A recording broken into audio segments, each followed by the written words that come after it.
So today we are here with Team JPS Changemakers from India. And so we'll be doing a question and answer type of meeting for this podcast.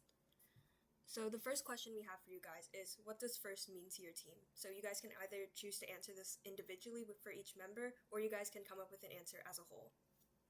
So answer whenever you're ready. Okay, so I would like to answer this question as a whole for our team. So, first is, in my opinion, and in the opinion of our team, first is a platform which we can use to uplift children, like underprivileged people, using robotics, and it's also a platform where we can like use our engineering skills to solve real world problems. Okay, that's a great response. So the second question we have for you guys is that your team was established about 2 years ago. So what experience have changed your perspective of robotics? And again, you guys can either choose to answer individually or as a whole.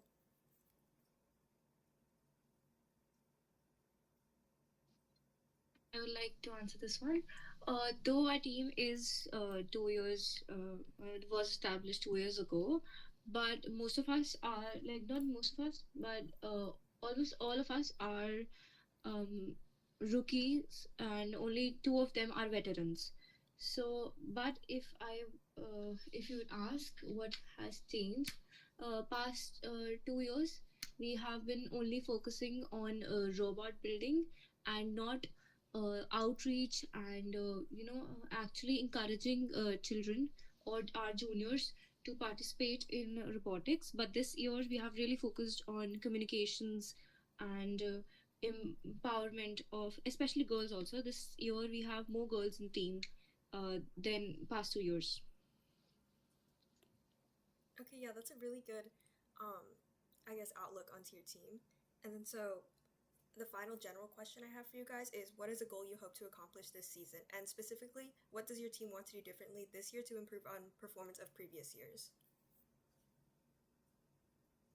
Okay, so as my vice captain has stated in the previous answer, our team has been mostly looking into the engineering part of first. Like we only used to focus on building the robot, and instead, this year we have done a lot of outreach programs. So we are looking forward to win some awards in this area this year.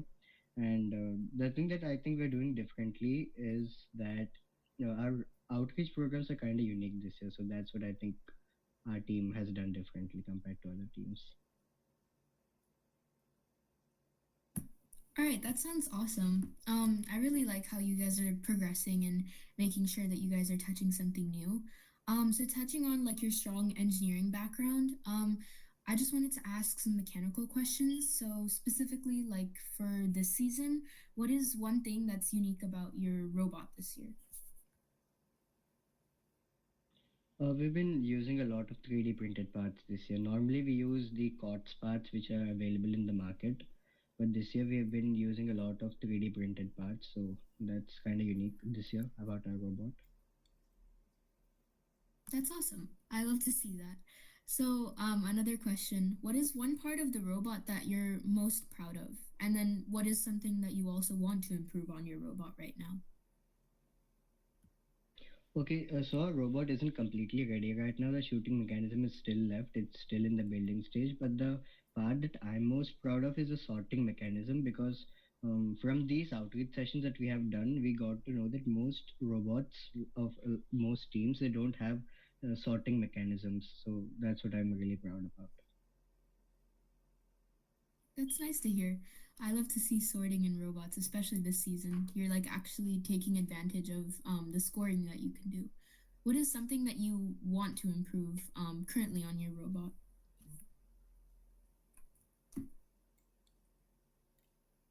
Well, other robots, they have a very rapid shooting system. So we would like to create a rapid shooting system for our robot as well, without being disadvantaged because of the sorting mechanism.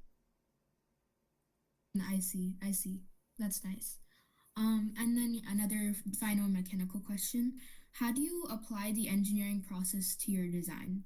Like trade-offs or the engineering process or something like that? What do you mean exactly by that? What do you mean by engineering process? So, like the normal engineering process of like brainstorming, designing, prototyping, and then testing. Like, how does that look for your team? Is there something unique, or do you guys follow it like that? No, we follow it in the traditional way. We sit together, we brainstorm ideas, we take the best idea, we vote out for the best idea, we test that idea. If it works, we apply it onto a robot. If it doesn't, we go to the next idea. So that's what we do. I see. I see. That's good. I love to see engineering process in teams. It's make sure that it's consistent and you're making consistent progress. And then one strategy question: what is your main strategy for the decode season? So in the actual game, or I mean, you can answer based on how you guys play your game or how you guys want to look at your team performance this year. Just anything general about your strategy. so this time we're thinking of a dual approach, both in the outreach section and in the game section as well. Because our robot, I'm pretty happy with our robot till now. I think it's way above average compared to other teams, and even our outreach stuff have been quite. I kind of like the things that we have been doing. So I think we have a pretty good chance this year to win pretty good awards in both the sections. So that's something that we might be doing this year. That's awesome. And I honestly want to know more about your strategy in the match. So like is there specific things or how does your robot perform in like your autonomous and your driver operated period? So we haven't reached that far yet because we're still in the designing process. We're still left with the shooting mechanism all over. So, because our matches don't start yet in India, we have our regionals in like 10 days. So, we still have some time to think about that. So, we haven't reached to a conclusive decision yet.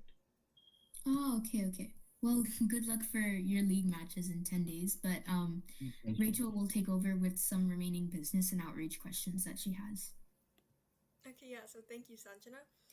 So I know you guys were talking about how you're building upon your outreach a lot more this year compared to previous seasons. So I wanted to just ask some questions specifically about that. So I was just wondering, do you guys have a designated business and outreach team? And what are some of the main tasks that are assigned to each of those members? Okay, yes, we do have an outreach team, but not a business oriented team this year because we didn't go out for funding this year. Uh, so the outreach, we have a team which we take classes, STEAM classes, junior kids at our own school, like workshop type of things. So that's what our outreach team does, and we have also done other outreach sessions as well. I think you will have some other questions for those. I'll get to them later. Okay, yeah. So that was actually the next question that I had for you guys. Just specifically, what is some of the outreach that your team has done already? Uh, See, we're involved in an government-led initiative also, which is also related to robotics, and which was started in 2014. Involved in that since 2022. Okay, so through that, we our school has provided a lab where we can practice robotics and. Only this September, the previous September 2025, delegates from Mauritius came to our school and we showed them what robotics, how robotics work, and we showed them FTC, some of the last year's FTC season's work, and we explained what FTC is, and we also encouraged them to start an own FTC team in their college. Then next we organized an inter-school competition where schools from all over our region came over to participate in a robot building competition where our school only won the first prize in building a line following. Then we also have regular classes of junior students where we a team of our students go there and tell them about basic operations or 3D circuits, 3D pens, and a little bit about 3D printers.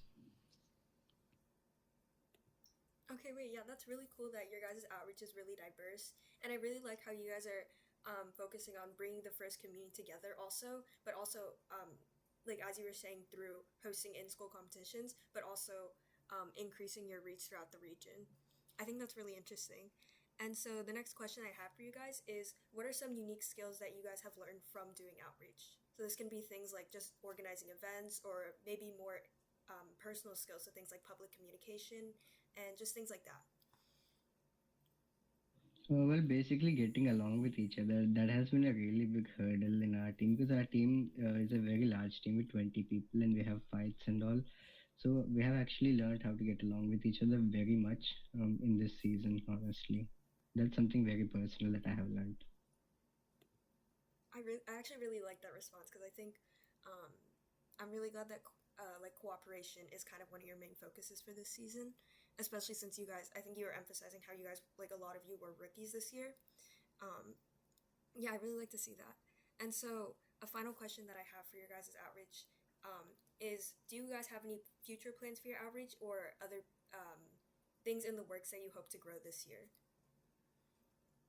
Yeah, we do have some future plans in the next 10 days. We were thinking of going to one or two NGOs in our city and to teach them about STEAM education and give them some awareness about the careers in STEAM and yeah, those kind of things. Yeah, I really hope that we could pull that off in a very less amount of time. Okay, yeah, that's great to hear.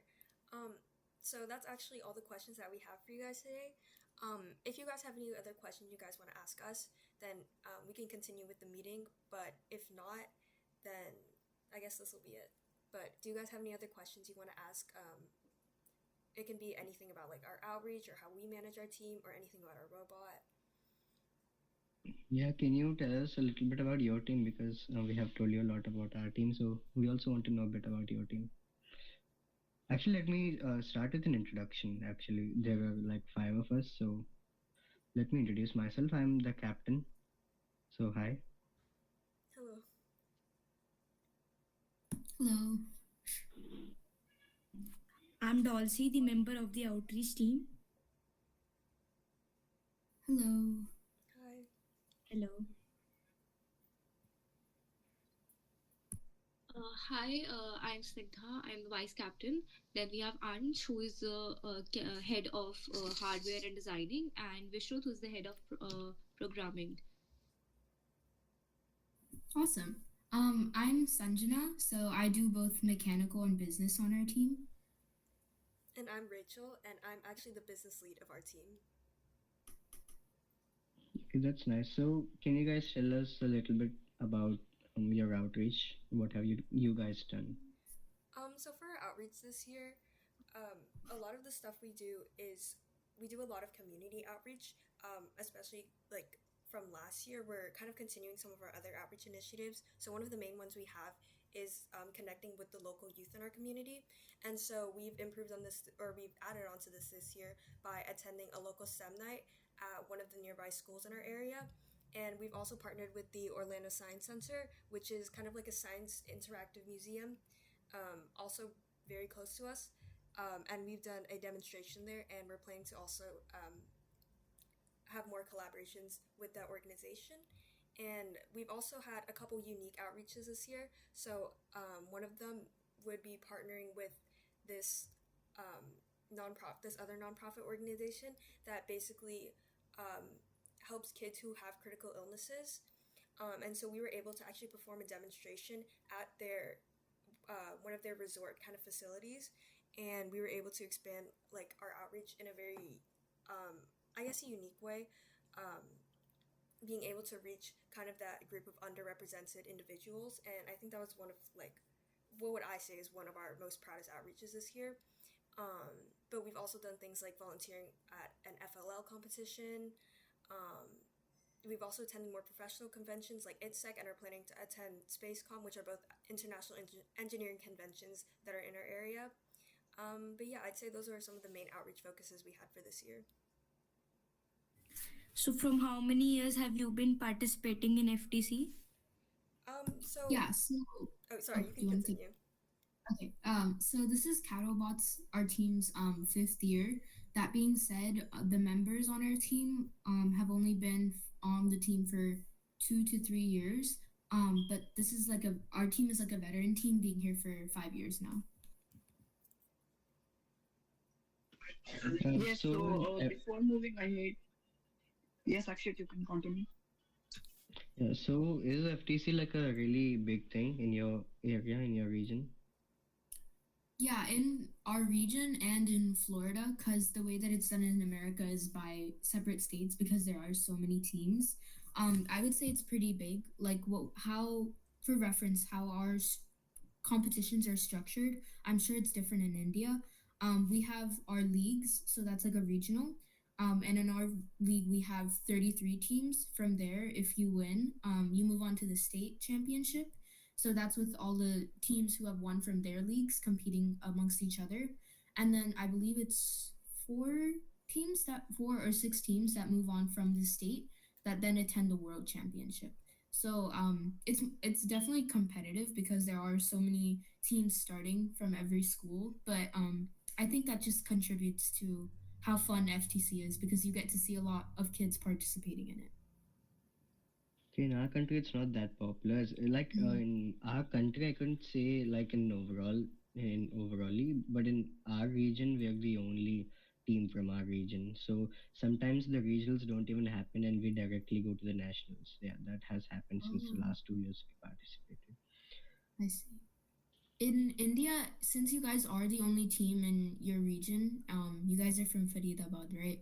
So does that mean Yeah. that you guys compete, like the regionals, there's no regionals, and then one day later in the season, all the teams from all over India come and compete?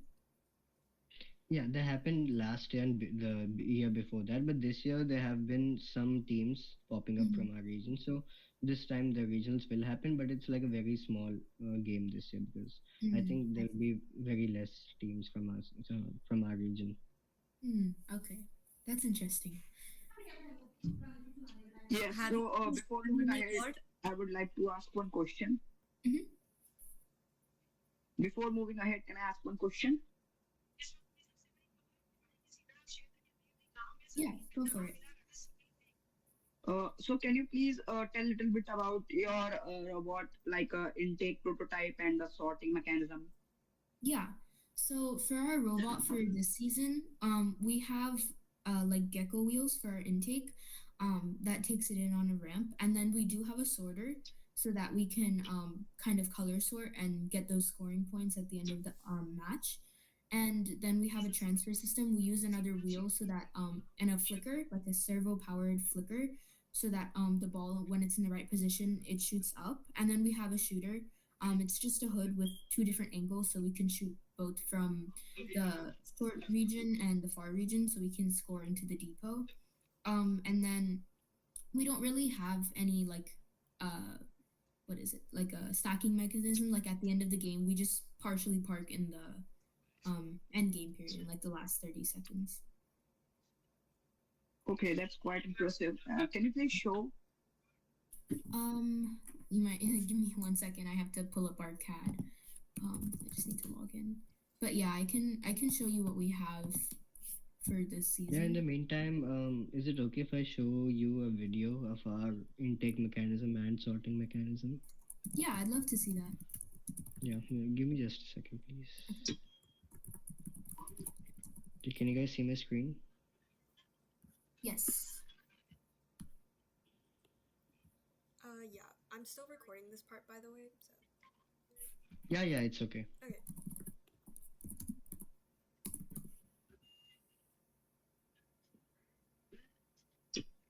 So that's the intake mechanism. It has a Mm-hmm. really low failure rate. Mm-hmm. This is a sorting mechanism. Hmm. Yeah, our sorter is similar in concept. Yeah. Yeah, we haven't added the sensors in it yet, but after we Mm-hmm. add the sensors, it can sort based on the color of the artifacts. Yeah, it looks awesome. I can understand why you're pretty proud of it so far. Looks pretty Yeah. good. Okay, let me pull up mine.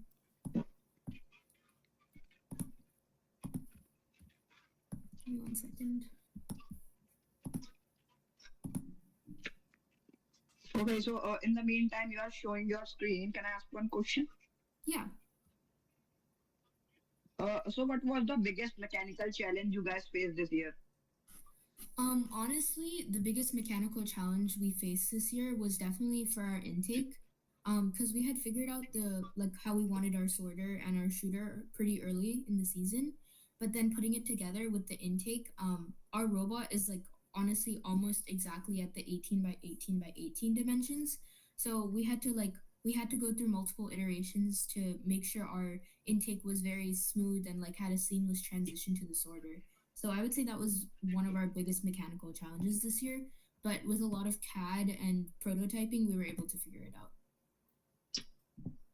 So what you guys are planning for the end game?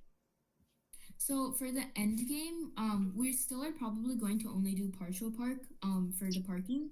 But for our end game, what we like to prioritize is doing the motifs, so scoring the actual patterns. So as of now, it takes us roughly 40 to 50 seconds to score like 9 balls in the pattern.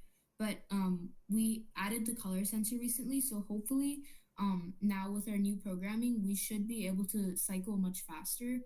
So in the upcoming weeks, we want to make sure we fine tune that and then are able to cut down our time so that we score a lot faster.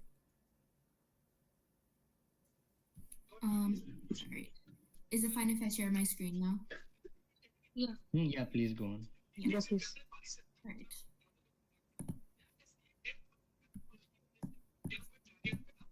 Can you guys see my screen?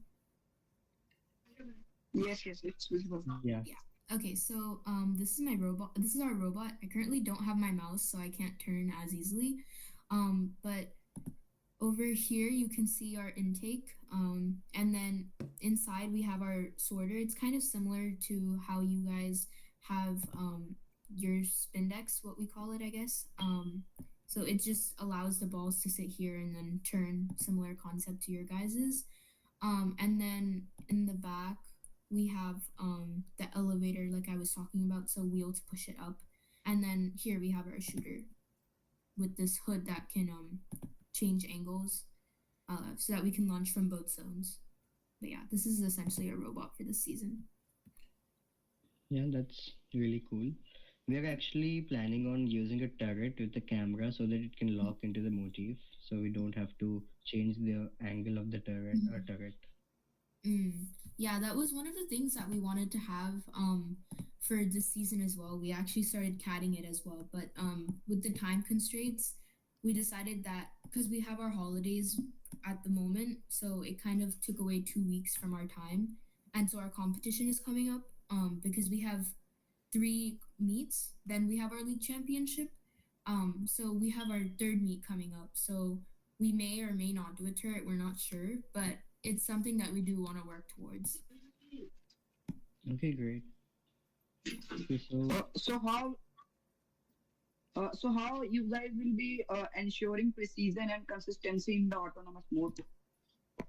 Yeah, so for consistency, honestly, that just comes down to testing for us. We try to leave like at least 1.5 weeks before each competition for us so that our programmers can just keep doing autonomous testing on our field in our lab.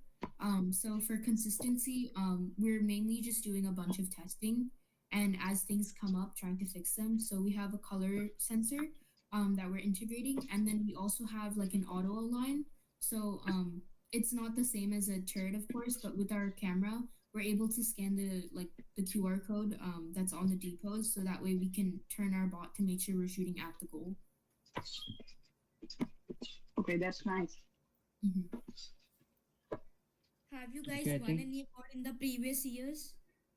Yeah, so we have won at least one award in the last in the last 4 years, except I think one season or 2 seasons. But last year specifically, we got to the semifinals in our league, and we competed in our semifinals.